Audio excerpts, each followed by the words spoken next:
Hi, y'all. Shannon here with Berkshire Hathaway Home Services. Happy Sunday. I hope you guys are having an incredible weekend. I wanted to just talk a little bit about saving for a home.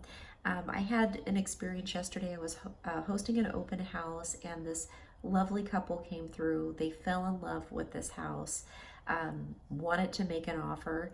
And the wife said, well, my husband's credit is great and my credit just isn't where it needs to be. And there's nothing more disheartening than talking to a buyer who has found their dream home and they would love to move forward and make an offer, but they're not there. They're not ready, right? They're either their credit score isn't where it needs to be, or they don't have the money for the down payment, or they don't have the income to make the mortgage payment. So I want to talk a little bit about what buyers can do to prepare for buying a home, so that you don't get caught in that situation where, again, you found this home that you love and you're ready to move forward and you can't. So a couple of things. One is that I think it's very important to talk to a lender even before you start shopping for a new home.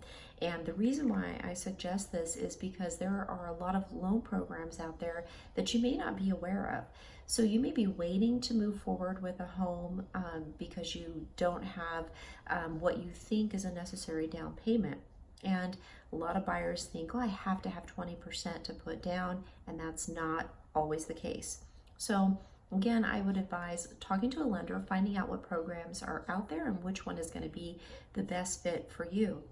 And from there, what I would suggest is that you set a very clear and realistic goal in terms of a savings plan. So if you know you want to buy within the next year, what does that look like? How much will you need to set aside every month to get to where you want to be?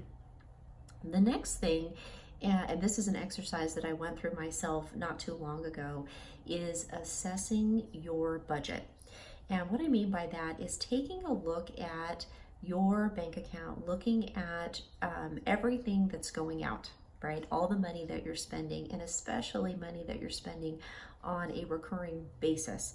And as I started to look at my finances, I saw a couple of opportunities where I could kind of scale back and eliminate some expenses, some unnecessary expenses. And I'm a little embarrassed to say one of them was my Target shopping trips.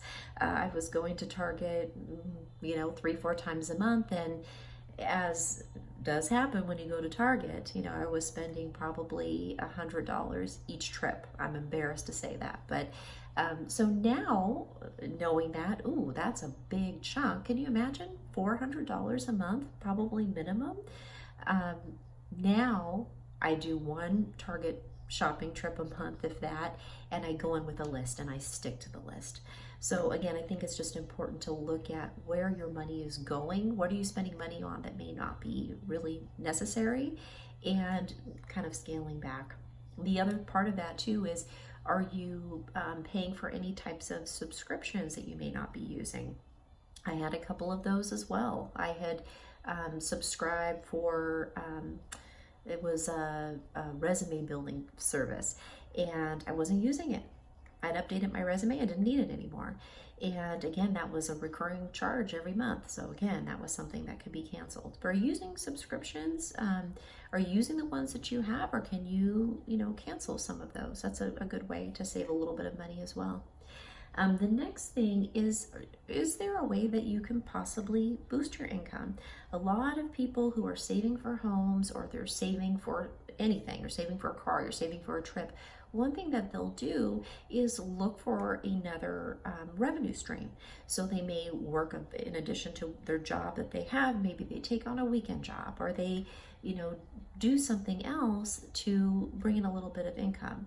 A lot of people do e-commerce, right? So kind of selling things that you might have that you may not be using, or making things and selling them. So there are a lot of opportunities, right, for boosting your income with a second or third revenue stream. And the last one, and I think this is probably one of the most important, is if you're using credit cards Where do you have opportunities to maybe consolidate some of your credit card balances, maybe transferring balances to a card that has a lower APR, and then put those credit cards away. If you don't have the money to be spending and you're putting it on a credit card, really question that purchase. Is this something that I absolutely have to have? And try to pay cash where you can. So just a couple of tips. I hope this has been helpful. And if you're looking to buy a house and you're saving, I'm happy to share some additional tips with you. I also work with some incredible lenders, and I would love to connect you with them as well. And you can see what kind of programs are out there that might be a good fit for you. All right, guys, have a great rest of your weekend, and I will talk to you soon.